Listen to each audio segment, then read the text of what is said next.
오늘 본문 내용은 이제 대제사장들과 서기관들이 예수님을 죽이려 하지만 밀란이 날까 두려워하다가 가룟 유다의 배반으로 더 이상의 절호의 기회가 없기 때문에 예수님을 십자가에 죽일 실행이 이제 급박하게 진행되는 그런 이제 시작입니다.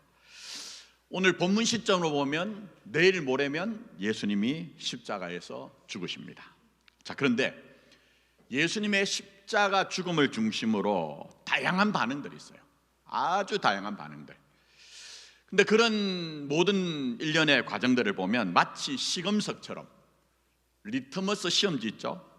그 시험지를 통해서 담겨있는 그 용액의 특성을 아는 것처럼 그렇게 한 개인이든지 어떤 집단의 본질이 드러나는 것을 볼 수가 있습니다. 자, 오늘 본문에는 향료값을 바친 마리아, 물론 오늘 마가복음에는 마리아라고 나오지 않아요. 근데 요한복음 12장에 보면 마리아라고 이제 이름이 나오고 있습니다. 자, 그러나 오해하지 마실 것은 누가복음 7장에 나오는 제일 많은 여인이 예수님에게 향유 옥합 부은 거 있죠? 그 사건과는 별개입니다. 이게 자꾸 믹스가 돼가지고 오해를 하시는데요. 어쨌든 오늘 여기에 이제 별개의 사건이라고 이해를 하시지만 오늘 이 이름 없는 여인을 마리아라고 하면요, 이제 마리아의 행동이 나오죠. 자, 근데 그 바로 이어서 뭐가 나옵니까? 가룟 유다의 배반이 나옵니다. 그러니까 극과 극의 반응, 그러니까 예수님의 십자가 죽음을 중심으로 해서 완전히 이제 나누어지는, 갈라지는 어떤 그런 모습을 보게 됩니다. 그뿐 아니라 다음에는 예수님의 명을 따라 준비한 유월절 식사를 제자들과 함께 하는 중에 예수님께서 너희 중 한 사람이 곧 나와 함께 먹으면서 파는 자다, 이렇게 이제 얘기를 합니다. 그러자 이제 근심하죠. 제자들이 다 근심합니다. 나는 아니죠, 나는 아니죠, 이렇게 이제 반응한 모습이 나옵니다. 자, 그리고 유월절 식사를 마치신 후에는 예수님이 겟세마네 동산, 겟세마네 기도에 가서 보겠습니다만 이제 정말 이제 감람류를 짜는 접틀처럼 그렇게 예수님이 기도를 하시거든요. 그러나 예수님의 십자가 죽음에 대한 의미나 가치나 무게감을 느끼지 못하던 제자들 어떻습니까? 물론 육신이 약하고 피곤해서 그렇지만 그걸 모르기 때문에 잠을 자는 겁니다. 자, 그리고 드디어 이제 제자 가룟 유다의 배반으로 예수님이 체포가 되십니다.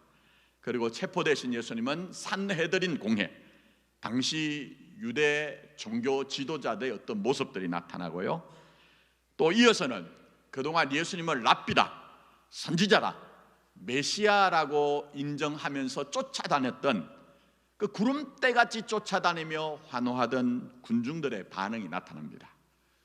자, 이렇게 예수님의 십자가를 중심으로 전개된 일련의 과정은 말씀드린 것처럼 마치 시금석처럼 리트머스 시험지처럼 어떤 한 개인이나 집단의 감춰진 본질을 다 드러내고 있다는 걸, 다 드러내고 있습니다.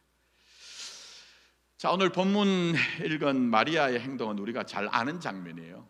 그래서 세세한 설명은 약하고요. 다만 9절에 예수님께서 뭐라고 하시느냐, 복음이 전파되는 곳이면 이 마리아가 옥합을 깨서 향유를 부은 사건이 기억될 것이다, 이렇게 말씀하십니다.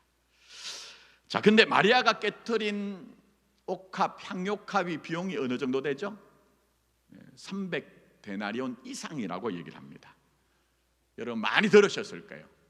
예수님 당시에 하루에 품삯이 얼마라고요? 한 데나리온. 그럼 이건 이제 1년치 연봉이거든요. 연봉. 그래서 영어 성경 중에는 a year wages라고 해서 1년치 연봉이다, 임금이다, 이렇게 번역한 성경도 있지만, 근데 우리는 이 장면의 설교를 가지고, 저는 뭐 그렇게 설교한 적은 없습니다만, 많은 설교의 내용이 뭡니까? 마리아가 이 1년치 연봉되는 어마어마한 이 헌금을, 봉사를, 헌신을 우리 주님께 했지 않느냐.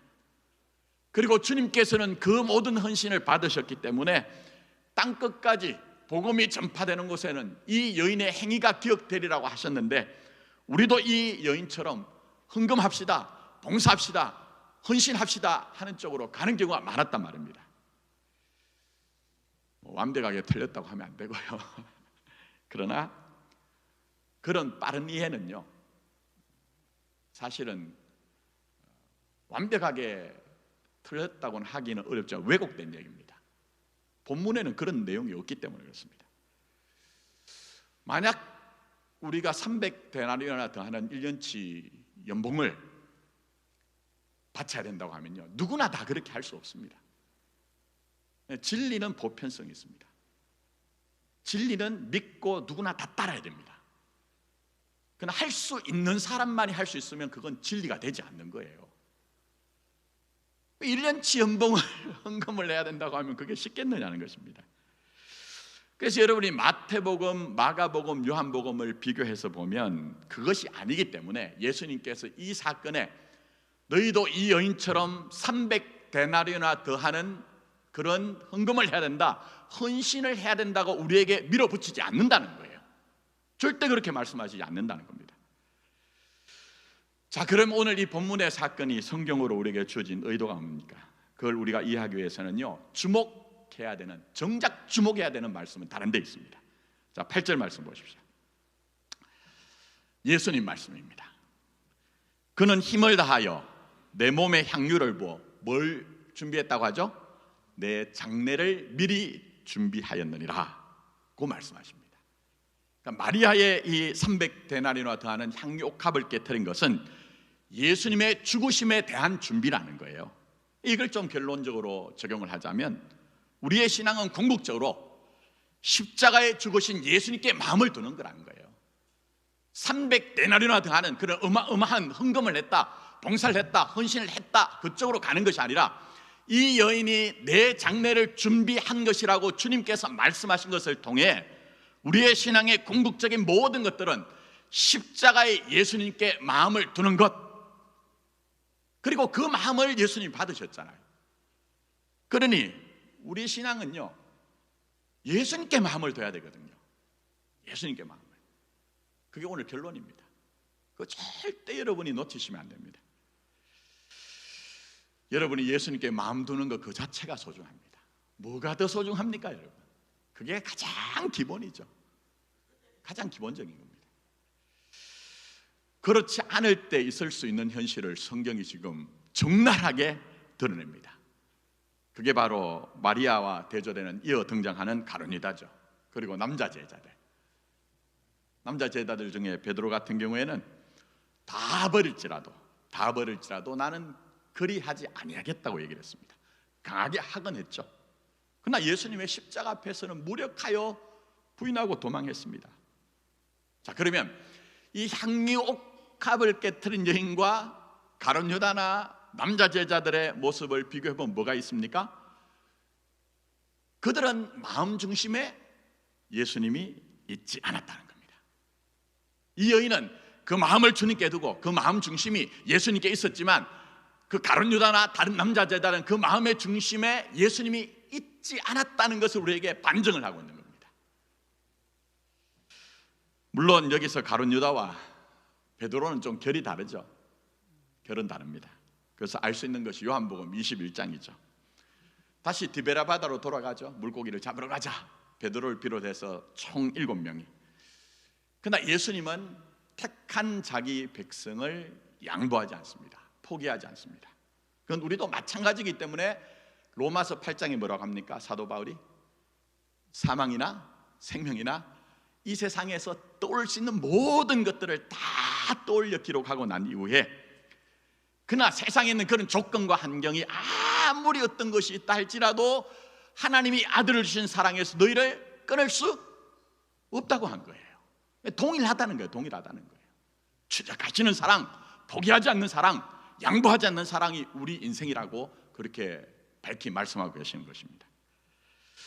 자, 그러나 그렇게 찾아오신 예수님은 그냥 덮는 식으로 넘어가지 않습니다. 기독교 신앙은 그렇게 두루뭉실한 게 아닙니다. 덮는 것으로 해결하시는 것이 아니라 직면을 시키십니다. 그래서 뭐라고 하십니까? 예수님이 베드로에게 네가 이 사람들보다 나를 더 사랑하느냐 묻잖아요. 진짜 네 마음이 내게 있었느냐 그 말이에요. 진짜 네가 내게 마음이 있었느냐? 근데 베드로가 이 질문에 대해서 답을 하기가 쉽지가 않거든요. 그도 그럴 것이, 다른 사람이 다 주를 버릴지라도 나는 그렇게 하지 않겠습니다. 누가복음은 조금 더 구체적입니다. 옥에라도 가면 옥에라도 함께 가고, 예수님 목숨을 요구하신다고 하면 나는 목숨을 바치겠습니다, 이렇게 했거든요. 자, 그러나 십자가 앞에서 무너졌잖아요. 무력하게, 처절하게 무너졌거든요. 제가 베드로가 운 것은 성구영신 예배 때 회개가 아니라고 했어요. 자꾸 회개로 이해를 하는데, 그거 아니라고 했잖아요. 자기를 알거든요. 자기가 어떤지를 알거든요. 네가 나를 이 사람들보다 더 사랑하느냐 하는데 자기 실력으로는 안 되는 거예요. 자기 실력으로는. 뭐라고 합니까? 내가 주님을 사랑한 줄 누가 아신다고요? 주님이 아십니다. 무슨 얘기입니까? 진심은 있었으나 내 능력과 실력이 안 됐습니다, 이 얘기입니다. 이 얘기입니다. 베드로가 하는 얘기가, 우리 많이 그렇죠? 우리 많이 그렇잖아요. 그러나 가룟 유다는 다릅니다. 베드로와는 다릅니다. 가룟 유다는 아주 계산이 빠른 사람입니다. 상황 판단이 빠른 사람입니다. 지금 오늘 이 본문에서 예수님께서 이 여인이 한 것은 나의 장례를 위해서 준비한 것이라고 말씀하시니까, 그동안 예수님께서 자신의 죽음을 예고했거든요. 죽음을 예고했습니다. 근데 지금 이 사건을 통해서 이 여인이 나의 장례를 준비한 것이라고 말씀하심으로 말미암아 예수님이 죽으시는 것은 너무 확실해진 거예요. 너무 확실해진 거예요. 자, 그러자 가룟 유다는 이어 읽지 않은 10절 한번 눈으로 한번 보십시오. 자, 10절에 이렇게 얘기하죠. 12 중에 하나인 가룟 유다가 예수를 넘겨주려고 대제사장들에게 가매라고 얘기합니다. 무슨 얘기입니까? 저는 도박은 한 번도 해보지 않았습니다. 미나투도 해보지 않았는데 도박을 배경으로 한 영화들이 가끔 있더라고요. 그게 배팅이라는 말이 나와요. 배팅이라는 말이. 그동안 가룟 유다는요, 예수님께 배팅을 했거든요. 예수님이 다윗처럼 유대의 왕이 되어서 저 로마라는 이방인들을 쫓아내면, 그렇게 독립이 되면 내가 예수님을 통해서 이룰 성공과 성취와 내가 바라는 내 미래를 위해서 전부를 배팅한 거예요. 배팅한 거예요. 그러나 이제 예수님의 죽음이 너무 확실해지니까 예수님께 배팅한 것을 취소해버린 거예요. 취소해버린 겁니다. 그러나 이런 사실을 통해 뭘 얘기합니까? 결국 유다의 마음은 정작 예수님께 있지 않았다는 겁니다. 자기에게 있었다는 겁니다. 자기에게. 예수님을 통해 이룰 어떤 것에 그의 관심이 있었던 것이지, 진짜 그가 주와 그리스도로 믿고 따라야 되는 예수님에 대해서는 그가 마음이 있지 않았다는 것을 반증하고 있는 것입니다. 어쩌면 가룟 유다도 제자로 부름받았을 때는 대단한 결심이 있었을 것입니다. 각오가 있었을 것입니다. 지난주 말씀드린 것처럼 예수님의 제자 공동체에는 세리마태라고 하는 회계 전문가가 있었습니다. 그런데도 돈괴를 맡았다는 것은 그 정도로 머리가 똑똑하다는 거예요. 평소에 사람들과의 관계가 좋아서 신뢰를 쌓았다는 거예요. 그러나 정작 그 마음에는 예수님이 없었다는 겁니다. 예수님이 없었다는 거예요, 여러분. 이게 비극인 것이죠. 예수님을 따르면서도 정작 그 마음에 예수님이 없는 것, 이것만큼 비극이 어디 있느냐 하는 것입니다.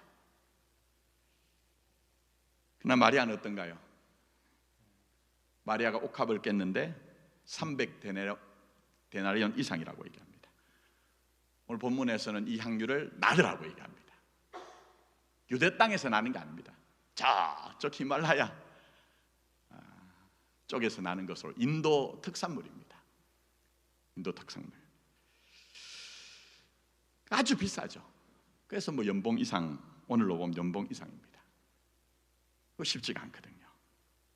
무엇보다 성경을 보면은 이 마리아의 가족 구성 중에는요, 아버지 어머니가 나타나지 않아요. 그 오빠가 누구죠? 나사로. 언니가 누굽니까? 마르다. 물론 성경에서 가족 구성 자체가 관심이 아니어서도 그럴 가능성이 있지만, 주경학자들 얘기는 이 마리아의 오빠, 언니가 등장하고 아버지, 어머니가 없는 것은 일찍 조실 부모가 없었을 가능성이 높다, 그렇게 얘기합니다. 그런 형편에서 이 향유옥합 300데나리온이나 더하는 향유옥합이 뭐냐, 혹자가 얘기하기를 결혼지참금이랍니다. 결혼지참금. 자기의 미래를 위한 것 아닙니까? 자기 행복을 위한 것 아닙니까? 근데 이것을 깼다는 것은 그 정도로 마리아의 마음은 누구께 있다는 거죠? 예수께 있다는 거예요. 예수께 있다는 겁니다. 반면 가룟 유다는 말씀드린 것처럼 예수님께 올인을 하고 예수님께 배팅을 했다가 자신에게 유익이 없다는 것을 깨닫자 그동안 내가 예수 때문에 손해봤다는 그 억울한 마음, 분노로 출애굽기 21장 32절에는 종을 사고 파는 값이 얼마냐? 은 30입니다. 30세겔입니다. 그럼 무슨 얘기입니까? 예수님을 종으로 팔아버렸다는 거예요. 아주 파렴치 않은 행위죠. 그동안 그렇게 예수님을 주와 그리스도라고 인정하며 따랐던 가룟 유다지만 자기가 바라던 것들이 성취되지 않자 예수님을 종 한 사람 파는 가격으로 그렇게 팔아버렸다는 겁니다. 그러나 마리아는 나의 장례를 준비했다. 인간적으로 생각해 보십시오. 예수님 죽으면 어떻게 됩니까? 끝입니다. 다시 사실 것을 말씀하셨지만 지금까지 어느 누가 죽었다가 살아난 사람을 본 사람은 없거든요. 이거 배팅할 게 아니에요. 배팅할 게. 그러나 향유옥합을 깨뜨립니다. 이런 모습을 통해 신앙은 성공이나 성취가 문제가 아니라 네 마음이 어디 있느냐 하는 겁니다. 네 마음이 누구께 있느냐 하는 겁니다. 이걸 자꾸만 우리에게 질문을 던지시는 거예요. 질문을 던지시는 겁니다. 무엇보다 마리아가 예수님 장례를 준비한다고 하지만 지금 이 시점은요, 십자가와 부활 사건 있기 전이죠. 그러니까 십자가가 담고 있는 의미를 다 이해한 건 아니에요, 제가 볼 때. 그러나 그렇다고 해도 이 마리아의 행동은 너무너무 중요하죠. 이처럼 우리도 신앙생활 할 때는요, 오늘 내가 어떤 선택을 할 때에 내가 가진 믿음의 의미를 충분히 모를 때가 있습니다. 그렇지 않습니까, 여러분? 그러나 여러분이 정말 예수님께 마음을 두고 한 모든 믿음의 행동들은 언젠가는 합력하여 선을 이루시다고 하신 말씀 안에서 결국 시간이 지나가면 언젠가는 그 뜻이 이해가 되어지고 믿어지게 되더라는 겁니다. 그게 뭐가 중요합니까? 오늘 뭔가를 결정하는 것이 중요한 것이 아니고 예수님께 마음을 두는 그 믿음이 중요하다는 것을 우리에게 보여주고 계신 것이죠. 자, 그런 점에서 마리아의 행동이 가진 의미가요, 지금 다 몰라요. 그러나 십자가와 부활 이후에는 이게 얼마나 중요한 내용이 있는가 하는 것들 이제 보여주거든요. 다 짚을 수는 없고 그 가운데 이제 한 가지만 제가 좀 짚고자 하는데, 향유옥합을 붓는데요, 마태, 마가, 요한이 좀 다르게 설명합니다. 이건 왜 그러냐면, 제가 이렇게 설명드려도 될까요? 제가 만약 길을 여기 이제 설교가 끝나고 계단을 내려가서 넘어졌어요. 제가 손을 짚었습니다. 무릎도 꿇었습니다. 그럼 어떤 분은 오늘 돌아가셔가지고 김 목사가 오늘 내려오다가 설교 끝나고 내려오다가 계단에서 넘어졌는데 손을 짚었다는 분도 계실 것이고, 어떤 분은 김 목사가 강대상에 내려오다가 넘어져서 무릎을 꿇었다고 하는 분도 계실 거예요. 그것처럼 기록 내용이 좀 다릅니다. 자, 일단 마태와 마가는요, 향유를 예수님의 머리에 부었다고 얘기합니다. 요한은 어떻게 하느냐, 예수님의 발에 붓고 그 머리카락으로 닦았다, 씻었다 이렇게 얘기합니다. 근데 지금은 몰라요, 이 행동의 내용. 근데 예수님의 십자가 부활 이후에 이것이 어떤 구속사적인 의미가 있는가 길게 설명드리지 않겠습니다. 제가 지난주에 예수님은 구약의 율법에 뭐라고 했죠? 완성이라고 했잖아요. 구약의 제사장들이 백성들의 죄를 담당하기 위해서 그 제사장의 직무를 할 때 그냥 하지 않습니다. 관유식이라고 합니다. 머리에 기름을 붓습니다. 그러면 마태와 마가가 여인이 머리에 기름을 붓다는 건 뭡니까? 예수님은 우리의 대제사장이십니다. 우리의 죄를 담당하신 대제사장입니다. 이 고백이 담겨 있다는 거예요. 그럼 요한이 볼 때에 그 발에 향유를 붓고 닦았다는 건 뭡니까? 말씀드린 것처럼 제사장이 성소에 들어갈 때는 또 하나 필요한 것이 있다면 그 발을 정결하게 하기 위해서 닦는 겁니다.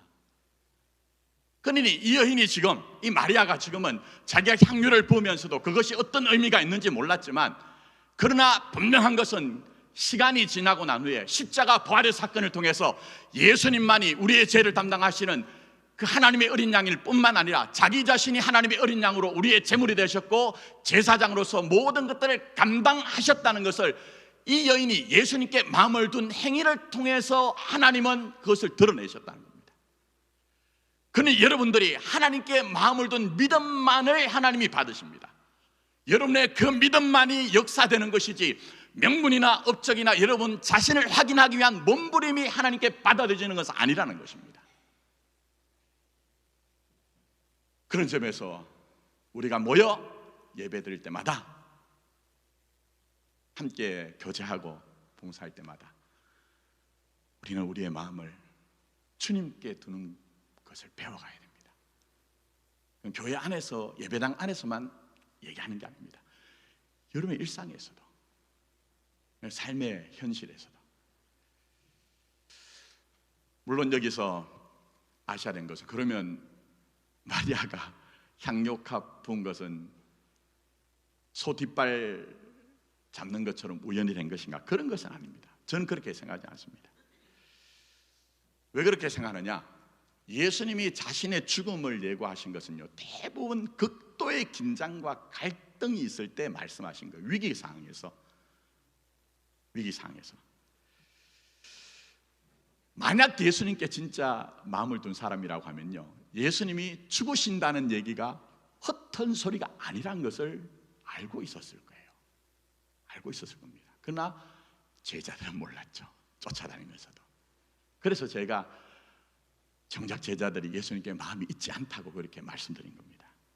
그러나 마리아가 그렇지 않았을 것이라고 저는 그렇게 이해하는 것은, 여러분 예수님의 공생애가 요한복음을 보면 3년이거든요. 그러니까 다른 공간복음을 보면 예수님의 공생애가 3년이라는 게 정확하게 등장하지 않습니다. 그런데 요한복음을 보면 예수님의 공생애가 3년인데 그 3년 동안 예루살렘을 올라오시거든요.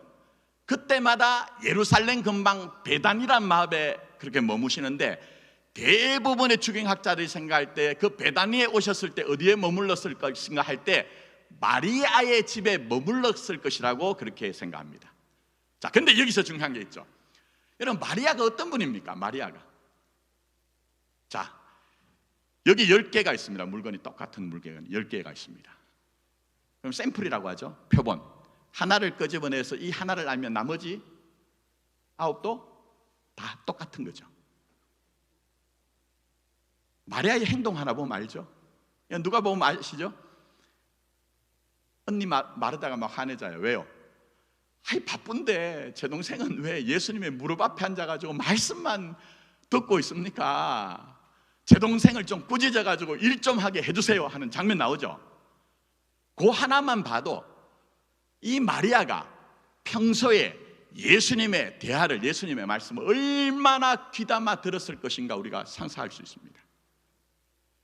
그렇다면 예수님께서 나는 죽는다고 말씀하신 것이 그냥 흘러보낸 것이 아니라 정말 예수님의 죽음에 대해서 진지하게 생각했던 것이 마리아가 아닌가 합니다. 그렇기 때문에 예수님께서 말씀하신 게 뭡니까? 이 여인이 지금 한 것은 내 장래를 위해서 하는 것이다, 이렇게 말씀을 하신 일이 이루어졌다는 것입니다. 그런 점에서 여러분, 마리아를 한번 잘 보십시오. 제자들은 예수님께 진심을 갖고 정말 예수님을 주목했다고 하지만 제가 볼 때는 그것만 아닙니다. 그러나 마리아는요, 예수님께 정말 주목했던 것 같아요. 말씀드린 것처럼 예수님의 대부분의 죽으신다는 얘기는 어디서요? 갈등이 있을 때, 폭발적으로 위기가 있을 때였거든요. 그 당장 알 수 있는 것이 십자가 사건의 실제적인 시작이라고 할 수 있는 마가복음 11장, 예수님 예루살렘에 입성하시죠. 입성하십니다. 근데 그 후에 뭐가 있었다고 했습니까? 우리 이미 다 묵상했습니다. 성전 정화. 근데 성전 정화가 아니라고 했어요. 성전 폐지라고 말씀드렸습니다. 여기서 어마어마한 갈등이 있거든요. 폭발적인 갈등이 있습니다. 왜 그렇습니까? 그건 종교 문제만 아닙니다. 이게 무슨 얘기냐 하면요, 당시 유대 사회의 GDP, 국내 총생산의 10분의 8 정도가 성전 중심으로 이루어지고 있었어요. 성전 중심. 어마어마하죠. 종교 사회였으니까. 근데 거기에 와가지고 예수님이 지금 그 10분의 8의 경제적인 이익을 좌지우지하면서 유익을 취하고 있던 그 대제사장들과 서기관들을 쳐버리니까 이들이 가만히 있을 수 있겠습니까, 여러분? 사람들은 돈 문제, 현실적인 문제 참 민감합니다. 참 민감합니다. 어마어마하게 민감합니다. 여러분 생각에는 교회 공동체란 것이 정말 신앙적이고 영적이라고 생각하죠. 그러나 목사들 입장에서는요, 보면 그렇지만은 않다는 것을 압니다. 그건 오늘도 마찬가지예요. 굉장히 신앙적인 것 같아도 돈 문제, 현실적인 문제에 걸리면 큰 시험에 드는 현실이 있습니다.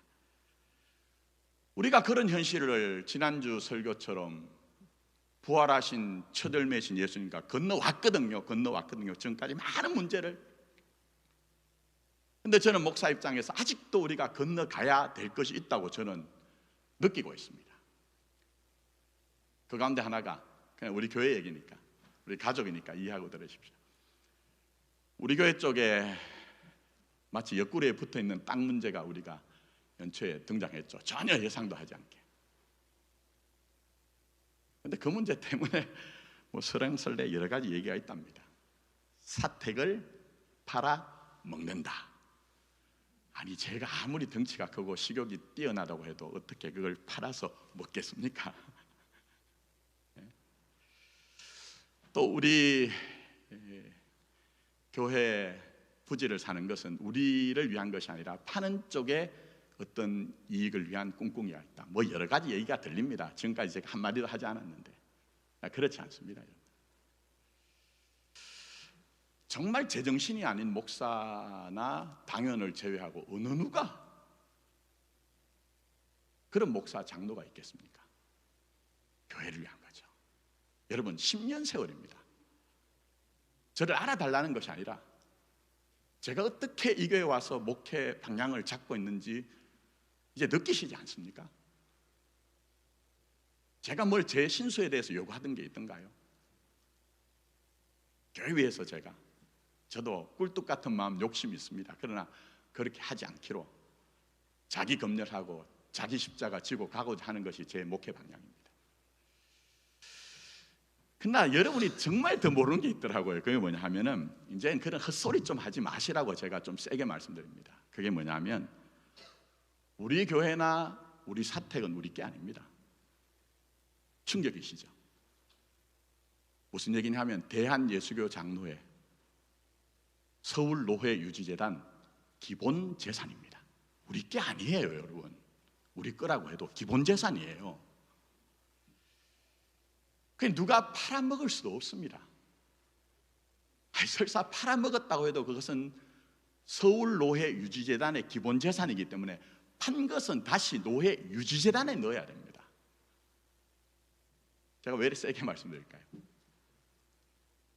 성경은 현실이라는 겁니다. 성경은 현실입니다. 그러니 누가 먹을 것도 없고 좌실 수도 없고 뭐 누구하고 꿍꿍이를 가지고 유익을 취할 수도 없습니다. 다만 우리는 하나님의 나라를 위해, 교회를 위해, 이렇게 교회가 어려워지는 시대 속에서 조금이라도 교회가 정말 제 역할을 하기 위해서 판단할 뿐입니다. 아직도 결정된 것 아무것도 없습니다. 우리 편에 서서 아니면 그냥 안 하면 되는 거예요. 기도하십시오. 기도하십시오. 이해가 안 되면 물어보시고. 제가 이렇게 세게 얘기하는 것은 말씀드린 것처럼 예수님 당시나 오늘이나 여러분이 신앙생활한 그 무대는 정말 간단치 않다는 거예요. 알면 알수록 정말 쉽지 않다는 겁니다. 이런 현실에서 우리의 신앙이 어떻게 됩니까? 예수께 마음 두라는 겁니다. 예수께 마음 두라는 겁니다. 오늘 본문 말씀 보시면 가난한 자들에게 팔아줄 것이라는 옳은 소리, 바른 소리 있죠. 그게 여러분의 신앙의 진정성을 담보하는 것이 아니라 하나님이 보실 때는 정말 여러분의 마음이 어디 있는가 하는 것, 그거 보자는 거예요. 네 마음이 어디 있느냐, 네 마음이 내게 있으면 됐다 그것으로 족하다, 그렇게 말씀하시는 예수님의 음성을 성령님이 들려주실 때 들으십시오. 그래야 여러분의 나머지 인생은 정말 신앙 안에서 풍성함을 누린다고 하신 그 복음의 유익함을 누릴 수가 있는 겁니다. 정말 그렇습니다. 정말 여러분, 정말 그렇습니다. 무엇보다 오늘 본문에 가난한 자들에게 팔아줄 것이라 하죠. 화가 막 나잖아요, 마리아 행동에 대해서. 근데 요한복음은 뭐라고 하는지 아십니까? 이렇게 화내는 사람이 누구라고요? 가룟 유다래요. 그리고 그 가룟 유다에 대해서 6절에 이렇게 얘기를 합니다. 이렇게 말하면 가난한 자를 생각함이 아니요 그는 도둑이라 돈괴를 맞고 거기 넣은 것을 훔쳐감이라. 자, 그런 점에서 다시 한 번 말씀드립니다. 여러분의 마음은 어디 있습니까? 여러분의 마음은 정말 어디 있습니까? 만약 목사가 비전이라고 하는데 그 비전이 하나님을 위한 것이 아니라 자기의 욕심을 위한 것이라면 그 목사는 가룟 유다입니다. 가룟 유다입니다. 어떤 교인이 나는 교회를 위한다 하는데 그게 전부 다 자기 자신의 중심적으로 자기 욕심이라면 가룟 유다입니다. 여러분, 이 하나님의 말씀인 성경이 우리에게 적나라하게 드러내면서 날카롭게 지적하는 것들을 아픔으로만 여기지 마시고 그 길을 가지 말라는 하나님 아버지의 애틋한 마음, 하나님이 여러분을 의거하여서라도 생명의 길을 가게 하고자 하는 그 하나님의 열심으로 여러분이 받아들여서 여러분의 마음을 예수께 두십시오. 예수께 두십시오. 그 뒤에는 아무것도 없습니다. 그 이상도 그 이하도 아무것도 없습니다. 아무것도 없습니다. 그런 점에서 이건 현실이거든요. 제가 오늘 교회 얘기했지만 어떤 분들은요 또 300데나리온처럼 막 얼마나 현실적인지 헌신을 하잖아요. 그럼 뭐가 들어오던가요? 칭찬 소리가 들어오던가요? 뭐 앞에서는 그럴 수 있지만 뒤로는 아유, 자기 잘난 척 하려고 그랬어요. 장로 되려고, 군사 되려고, 집사 되려고 그랬어요. 뭐 이런 소리가 들려오죠. 개인적으로 적용을 합니다. 그러나 예수님은 마음 보십니다. 마음 보세요. 자, 이렇게 설명드리면 또 목사가 또 마지막 결론은 헌금하라는 얘기구나. 아닙니다. 저 그래 이상한 목사 아니거든요. 그래서 일부러 참고 말씀 누가복음 21장 1절부터 4절을 붙여놨죠. 이 사건 뭡니까? 한 과부가 와서 얼마를 헌금하죠? 2렙돈. 2렙돈이 얼마냐면요, 하루 품삯이 한 데나리온이라고 얘기했어요. 근데 거기에 128분의 1이 2렙돈입니다. 그럼 그 과부가 헌금한 헌금은 얼마입니까? 625원. 그냥 쉽게 말씀드려서 1시간 우리가 최저임금을 10,000원이라고 하고 하루에 8만 원을 벌 수 있다고 하면 128분의 1인 625원을 헌금했습니다. 근데 예수님이 뭐라고 하세요? 이 모든 것을 한 부자보다 훨씬 더 낫다. 훨씬 더 낫다. 기독교는 양으로 승부하지 않습니다. 불꽃 같은 눈동자 가진 예수님은, 하나님은 예수님 여러분 마음을 보십니다. 중심의 진실을 예수님께 드리십시오. 이제 말씀했습니다. 늘 이렇게 세게 말씀드려서 여기 계신 대부분의 분들은요, 예수님을 만났고 그 후로 예수님을 믿으며 지금까지 사셨다고 자부하시는 분들인 것 같아요. 근데 그 시간은 흘러간 시간이 아니었고, 우리가 지금까지 건너온 삶은 많은 사연들이 있었던 것일 것입니다. 그렇다면 그 시간, 그 사연 속에서 예수님께 마음 두는 것, 예수님이 그것만 받으신다는 것이 인정되신다면, 이제 여러분의 나머지 인생도 어떻게 해야 될까요? 내가 네 마음의 진실을 안다 하시는 예수님께 마음을 두고 살았으면 좋겠습니다. 그래서 마리아에게 예수님께서 나의 장례를 준비한다고 하셨죠? 물론 말씀드린 것처럼 이 시점은 십자가 사건 전이에요. 그러나 이미 예수님께서는 너희가 나를 따르고자 하면 자기를 부인하고 자기 십자가를 지라고 하셨기 때문에, 어쩌면 이 마리아는 그 말씀을 마음에 담고 있기 때문에 이 향유 옥합을 깨뜨린 것은 자기 목에 태인 십자가를 드렸다고 저는 믿고 있습니다. 그렇다면 여러분도 예수님께 마음을 두고 사는 모든 것들은 어떻게 될까요? 자기 십자가가 되는 거예요. 자기 십자가가 되는 거예요. 그리고 여러분들이 그렇게 예수님께 마음을 두고 사는 믿음으로 살 때에 부활은 부활절에만 그냥 기억하고 축하는 정도가 아니라 현실이 되죠. 그래서 없는 데서 있는 것으로 생명을 사망으로 역전시키고 반전시키는 그 역사가 여러분의 삶의 내용이 될 것입니다. 이런 축복 놓치지 마십시오. 예수님께 마음을 둠으로 말미암아 이미 다 예수 안에 다 주시기로 하신 그 언약적인 축복을 놓치지 않았으면 좋겠습니다. 부유하신 예수님 다 주기를 원하십니다. 다 주시기를 원하십니다.